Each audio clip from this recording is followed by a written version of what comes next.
વિદ્યાર્થી મિત્રો, ધોરણ 10 માં તમારું સ્વાગત છે.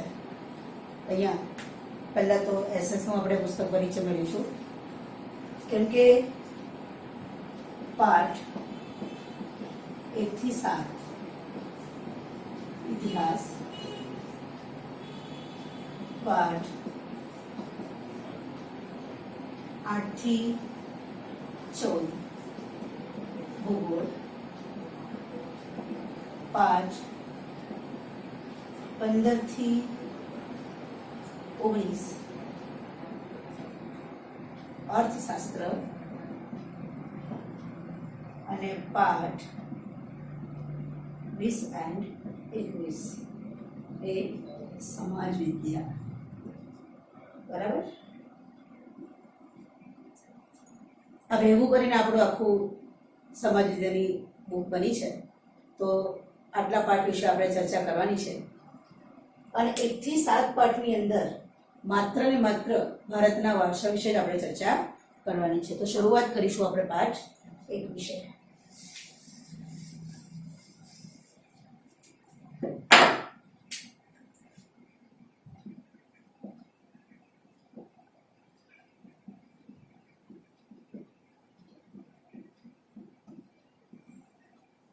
ભારતનો વારસો.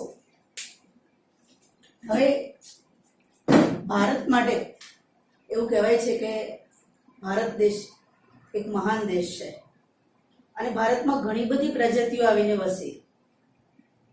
એ શા માટે તમને બધાને પણ ખબર છે, કેમ કે પ્રાચીન સમયથી વાત કરીએ તો એવું કહેવાય છે કે ભારતમાં ઘી અને દૂધની નદીઓ વહેતી.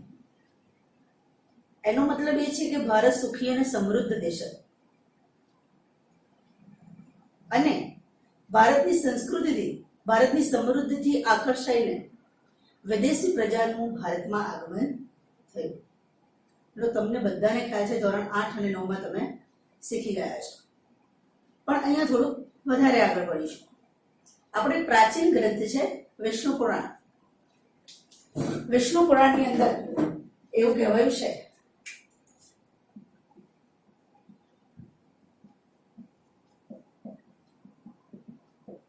કે એશિયાની દક્ષિણે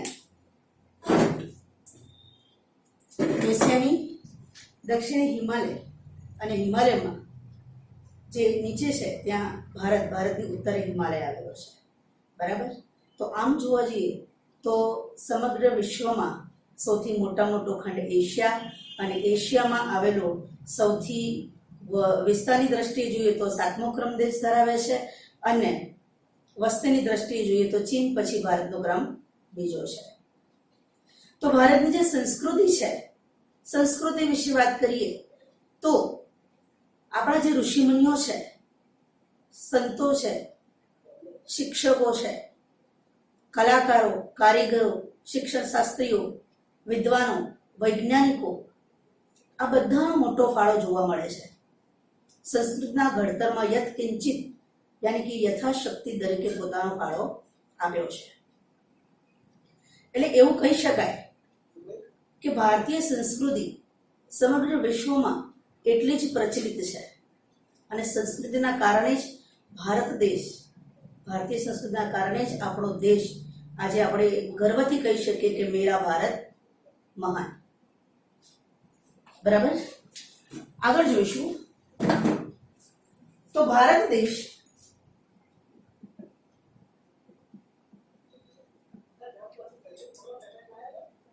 એ સત, ચિત્ત અને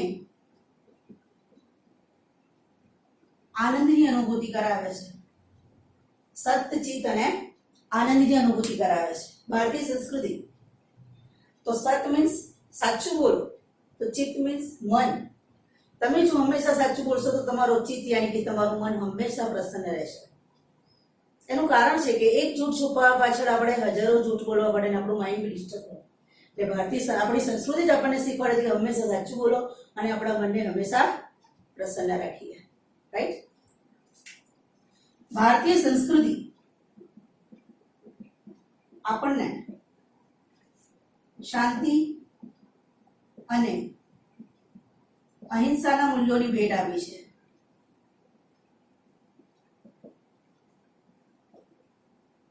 શાંતિ અને અહિંસાના મૂલ્યોની ભેટ આપી છે. યાની કે અહિંસા પરમો ધર્મ કે ભારતીય સંસ્કૃતિનું મેઇન એમ રહ્યો છે, મેઇન હેતુ રહ્યો છે. અને આપણી જે દરેક પ્રાર્થનાઓ બોલીએ છીએ, ભારતીય પ્રાર્થનાઓ, એમાં છેલ્લે ઓમ શાંતિ શાંતિ શાંતિ. બરાબર. તો આ ભારત દેશને ભલે આપણો કોઈ પણ દેશ હોય કે જેની સાથે આપણે દુશ્મનાટ હોય કે મિત્રતાનો કોઈ પણ જાતનો સંબંધ ના હોય, તે છતાં પણ ભારતે હંમેશા મિત્રતાનો હાથ લંબાવ્યો છે. અને એટલા માટે જ ભારત પોતાના શાંતિ અને અહિંસાના મૂલ્યોને કારણે સમગ્ર વિશ્વભરમાં પ્રસિદ્ધ છે. અને આજે તમે બી જાણો છો કે 150 વર્ષ કરતા પણ વધારે વર્ષ ગુલામ રહ્યો દેશ, તે છતાં પણ આટલા ટૂંકા સમયગાળામાં ભારત દેશ એ વિકસિત દેશોની ખૂબ જ નજીક આવી ગયો છે. રાઈટ. હવે ચર્ચા કરીશું આપણે સંસ્કૃતિ વિશે. સંસ્કૃતિ એટલે શું? તો 2 માર્ક્સનો ખૂબ જ મહત્વનો પ્રશ્ન છે. સંસ્કૃતિની વ્યાખ્યા આપીને સમજાવો.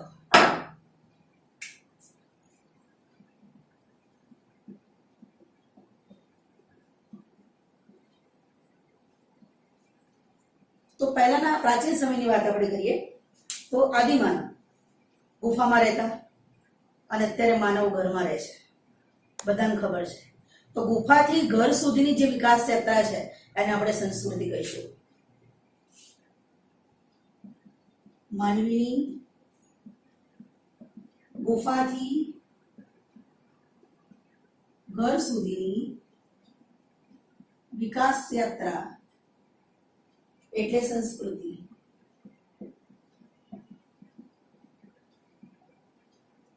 સંસ્કૃતિ એટલે માનવ મનનું ખેડાણ.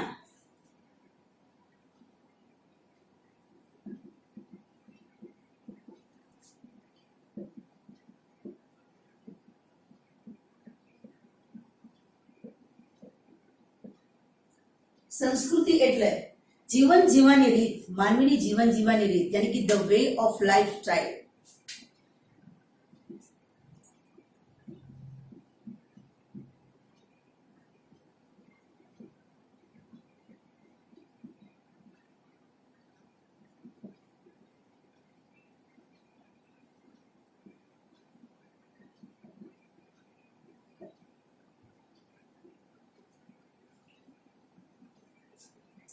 સંસ્કૃતિ એટલે માનવ સમાજની ટેવો. મેઇન વ્યાખ્યા ચોથી, ગુફાથી ઘર સુધીની વિકાસ યાત્રા એટલે સંસ્કૃતિ, માનવ મનનું ખેડાણ એટલે સંસ્કૃતિ, માનવની જીવન જીવવાની રીત એટલે કે the way of life style એટલે સંસ્કૃતિ.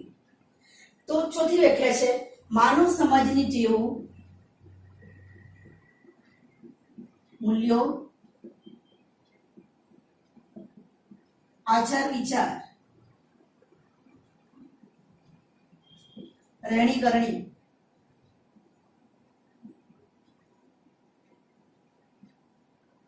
માનવ સમાજની ટેવો, મૂલ્યો, આચાર વિચાર, રહેણી કરણી અને જીવનને ઉચ્ચતમ ધ્યેયો તરફ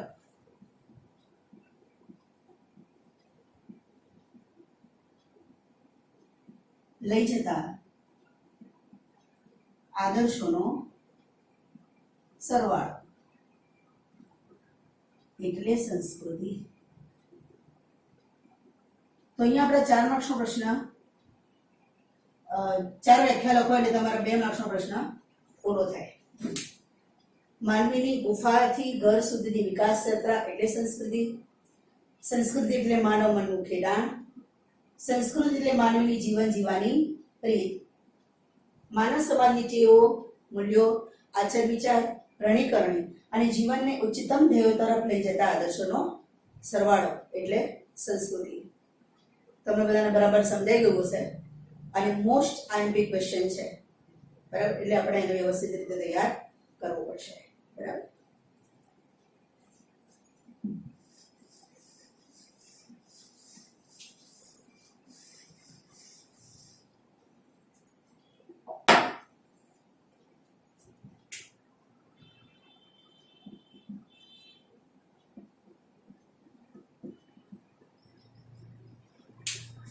સંસ્કૃતિ વિશે જાણ્યા પછી વાત આવે છે આપણા વારસા વિશે.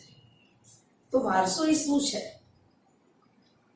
તો તમારી ભાષામાં કહીએ તો તમે એવું કહી શકો કે તમારા પપ્પા અથવા દાદા તરફથી તમને જે કંઈ મળે છે એને તમે વારસો કહેશો, બરાબર છે? પણ વારસામાં અમુક સારી બાબત બી મળે છે, ખરાબ બાબત બી મળે.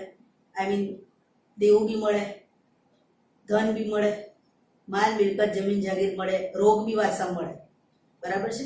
પણ અહીંયા આપણા વારસાની વાત કરવાની નથી. અહીંયા ભારતના ભવ્ય વારસા વિશે ચર્ચા કરવાની છે, તો એના વિશે આપણે ચર્ચા કરીશું. તો વારસો એટલે શું? વારસાના પ્રકાર જણાવો.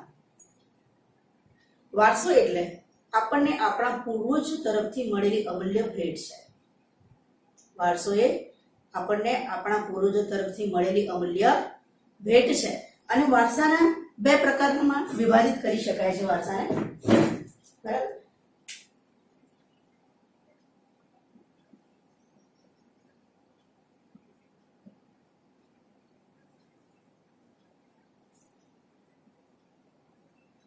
પ્રાકૃતિક વારસો અને બીજો છે સાંસ્કૃતિક વારસો.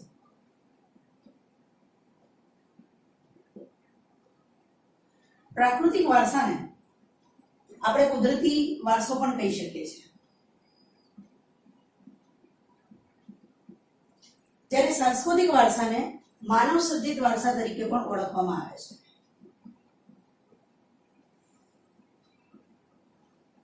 બરાબર? હવે આપણે જોયું વારસો એટલે શું, વારસાના પ્રકાર જણાવો. તો વારસો એટલે આપણા પૂર્વજો તરફથી મળેલી અમૂલ્ય ભેટ છે. વારસાના બે પ્રકાર છે, પ્રાકૃતિક વારસો અને સાંસ્કૃતિક વારસો, રાઈટ? હવે ક્વેશ્ચન છે, પ્રાકૃતિક વારસો એટલે શું તે જણાવી તેમાં કઈ કઈ બાબતનો સમાવેશ કરવામાં આવે છે તેના વિશે ચર્ચા કરીશું. તો પ્રાકૃતિક વારસો એટલે શું? અહીંયા પ્રાકૃતિક શબ્દ છે એટલે અહીંયા લઈશું પ્રકૃતિ, પર્યાવરણ અને માનવ જીવન વચ્ચેના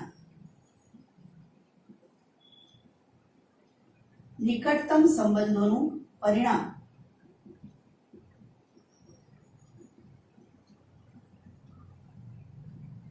એટલે પ્રાકૃતિક વારસો.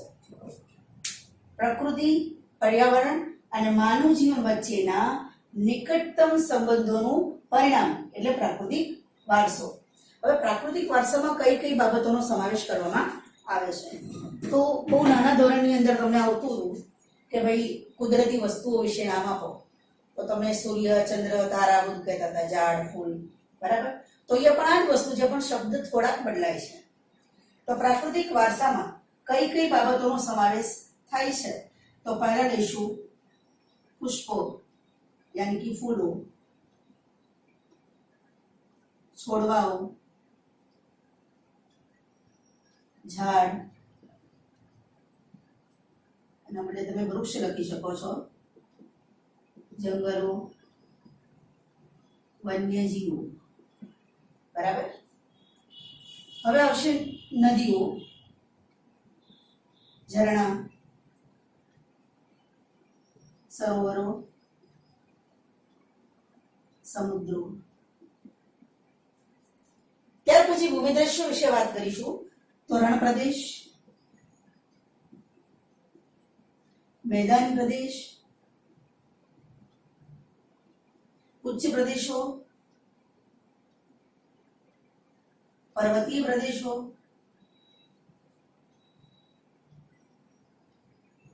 આ બધાનો સમાવેશ પ્રાકૃતિક વારસામાં કરવામાં આવે છે.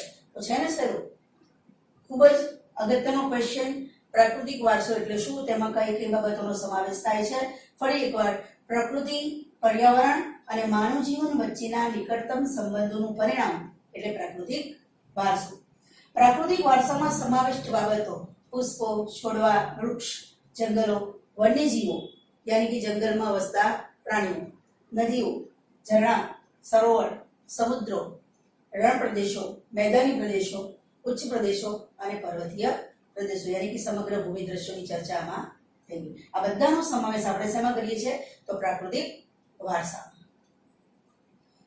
તો પ્રાકૃતિક વારસાના અંગો વિશે આપણે ચર્ચા કરીએ, પણ એ પહેલા એક વાત કરી દઉં કે વારસાના પ્રકાર વિશે તફાવત પૂછાય છે કે પ્રાકૃતિક વારસો અને સાંસ્કૃતિક વારસા વચ્ચેનો તફાવત જણાવો. તો અહીંયા પહેલા તફાવત લઈ લઈશું. પ્રાકૃતિક વારસા વિશે તો તમને સમજ પડી ગઈ. હવે સાંસ્કૃતિક વારસો.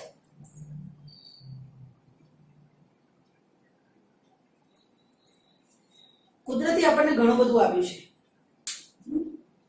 નદીઓ આપી છે, જંગલો આપ્યા છે, બધું જ આપ્યું છે. પણ જો એને માનવીની જ રચના ના કરી હોય તો સાંસ્કૃતિક વારસો આપણી સમક્ષ જે અત્યારે છે એ હોય સમગ્ર પૃથ્વી પર. બરાબર? તો આ કુદરતી વારસાનો ઉપયોગ માનવીએ પોતાની બુદ્ધિથી કર્યો છે. તો અહીંયા સાંસ્કૃતિક વારસાને આપણે માનવ સર્જિત વારસા તરીકે ઓળખી શકીએ. તો સાંસ્કૃતિક વારસો એટલે શું? તો માનવીએ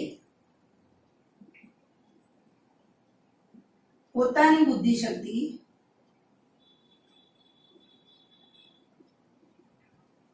કલા કૌશલ્ય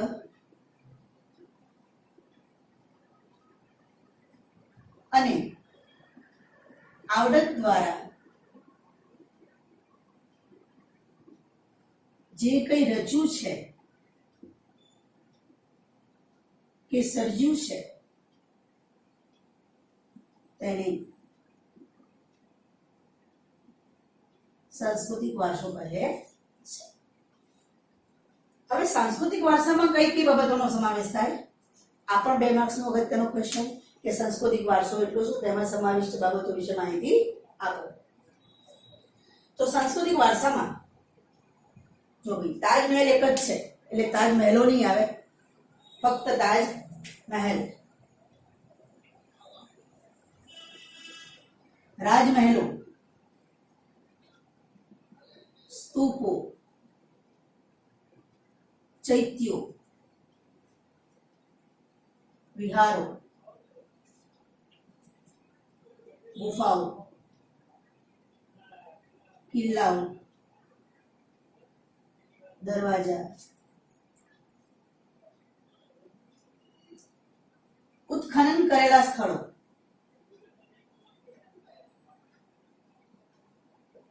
ઉત્ખનન કરેલા સ્થળો એટલે ખોદકામ કરતા જે સ્થળો મળી આવેલા હોય એને ઉત્ખનન કરેલા સ્થળો કહી શકાય. બરાબર? મંદિરો,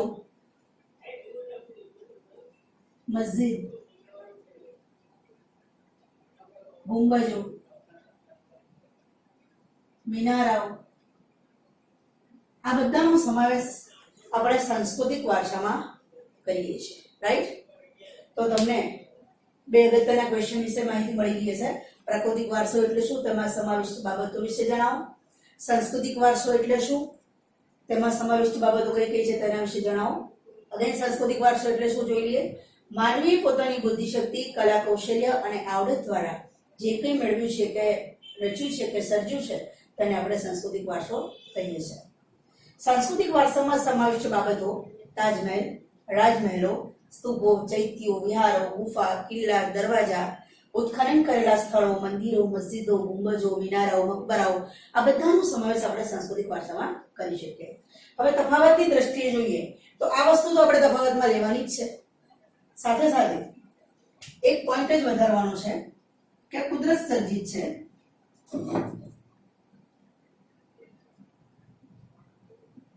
કુદરતે આપેલી અમૂલ્ય ભેટ છે.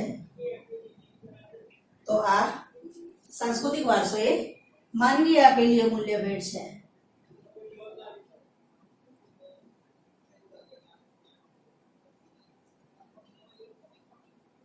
બરાબર? તો મને ખ્યાલ આવી ગયો છે આ બંને તફાવત વિશે અને આટલા પ્રશ્નો વિશે. ઓકે, આગળ વધીશું.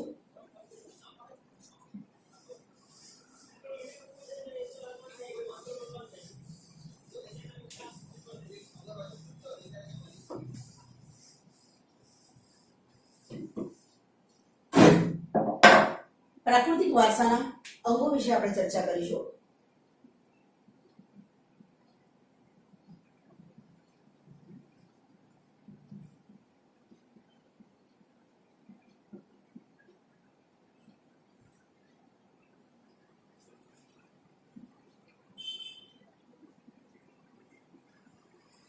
તો પહેલા આવશે ભૂમિ દ્રશ્યો,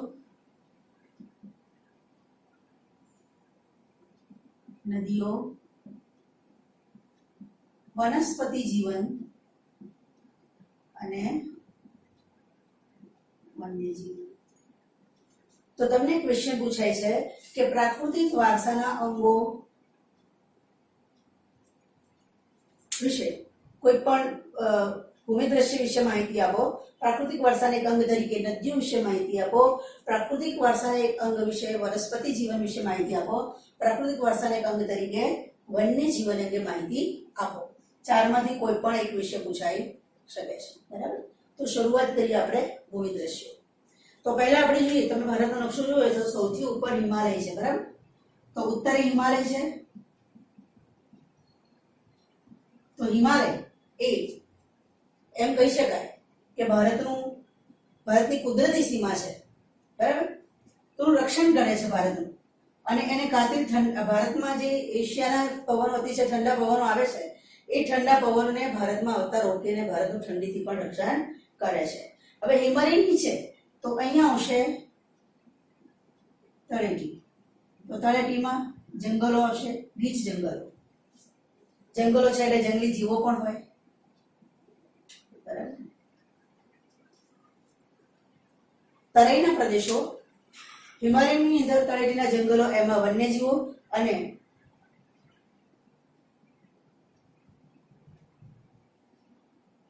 ખાસ જોવા મળે છે. બરાબર. તો અહીંયા એનાથી આગળ જોઈએ તો મેદાની પ્રદેશ. મેદાની પ્રદેશ તળેટીથી નીચે જાઓ એટલે તમારું સીધું ઉત્તર પ્રદેશ શરૂ થઈ જાય, ગંગાના મેદાની પ્રદેશો આવી જાય. બરાબર છે. તો આમ જોવા જઈએ તો ભારત ભૂમિ દ્રશ્યોની દ્રષ્ટિએ ઘણું અગત્યનું અંગ કહી શકાય. બરાબર. કેમ કે એમાં પર્વતીય પ્રદેશો છે, જંગલો છે, વન્યજીવો છે, રણ પ્રદેશો પણ એટલા જ છે, ઉચ્ચ પ્રદેશો પણ. ભારતનો દક્ષિણ ભાગ તમે જુઓ તો અહીંયા પશ્ચિમ, પૂર્વ અને દક્ષિણ. તો અહીંયા અરબ સાગર, અહીંયા બંગાળની ખાડી અને અહીંયા હિન્દ મહાસાગર. તો ત્રણ સમુદ્ર વચ્ચે આવેલો ભૂમિ ભાગ જેને આપણે દ્વીપકલ્પીય ઉચ્ચ પ્રદેશ કહીએ છીએ. ક્લિયર? તો સમજ પડી ગઈ. તો ભારત એ ભૂમિ દ્રશ્યો, ભારત પ્રાકૃતિક વારસાના અંગ તરીકે ભૂમિ દ્રશ્યો માટે પણ ખૂબ જ મહત્વનું અંગ કહી શકાય છે. બરાબર છે. બીજા અંગ વિશે ચર્ચા કરીશું તો નદીઓ. તમને આમાંથી એક પ્રશ્ન પૂછાય છે કે નદીઓ ને લોકમાતા કહે છે. ભારતમાં નદીઓને કયો શબ્દ વપરાયો છે? લોકમાતા એવો શબ્દ વપરાયો છે. કેમ એવો શબ્દ વપરાયો છે? એનું કારણ શું? કે જેમ એક માતા પોતાના બાળકનું પાલન પોષણ કરે છે એવી જ રીતે નદી પણ પૃથ્વીના સમગ્ર જીવસૃષ્ટિનું પાલન પોષણ કરે છે. પીવા માટેનું પાણી પૂરું પાડે છે, સિંચાઈ માટેનું પાણી મળે છે આપણને. શોર્ટ એન્ડ સ્વીટ જે એમ કહી શકાય કે નદીઓનું જે પાણી આવે છે એને પોતાના પાણી સાથે ચોમાસામાં પુષ્કળ પ્રમાણમાં કાપ ઢસડીને પણ એટલો લાવે છે, જેના કારણે ફળદ્રુપ મેદાનો આપણને મળે છે. તો ભારતની પ્રાચીન સંસ્કૃતિ પણ નદી કિનારે જ વિકસી છે, અને આપણા દેશમાં નદીઓની પણ પૂજા કરવામાં આવે છે. જેમ આપણે દરેક દેવોમાં માતાને શ્રેષ્ઠ માની છે, માતાની પૂજા કરીએ છીએ, એવી જ રીતે નદીઓ માટે શબ્દ વપરાયો છે લોકમાતા.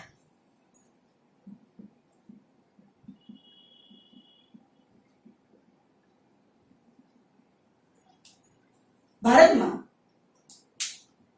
જે આર્ય સંસ્કૃતિ વિકસી, સિંધુ ખીણની સંસ્કૃતિ વિકસી, એ પણ સપ્ત સિંધુનો પ્રદેશ.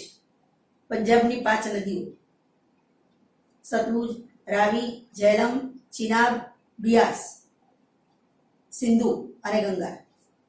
બરાબર. આવા નદી કિનારે સિંધુ ખીણની સંસ્કૃતિ વિકસી, અને એમ કહી શકાય કે બધી પ્રજાઓ પણ ત્યાં આવીને વસી, અને નદી કિનારે એમને સંપૂર્ણ પ્રમાણમાં જોઈએ એટલા પ્રમાણમાં માનવ જીવનનો વસવાટ કરવા માટેની તમામ અનુકૂળતાઓ મળી. માટે નદી કિનારે વસ્તીનું પ્રમાણ પણ ગીચ છે. નદીનું પાણી આજે પણ ઉદ્યોગોમાં પણ એટલું જ વપરાશમાં લેવાય છે. તમે નાના ધોરણમાં શીખી ગયા છો પાણીની ઉપયોગિતા, એ નદીઓની ઉપયોગિતા પણ તમને ખબર જ હશે. તો એ પ્રમાણે આપણે એને લોકમાતા કહી શકીએ. રાઈટ? સમજ પડી? ઓકે. બાકીના 2 અંગો વિશે માહિતી આપણે પછીના લેક્ચરમાં માહિતી મેળવીશું. જય શ્રી કૃષ્ણ.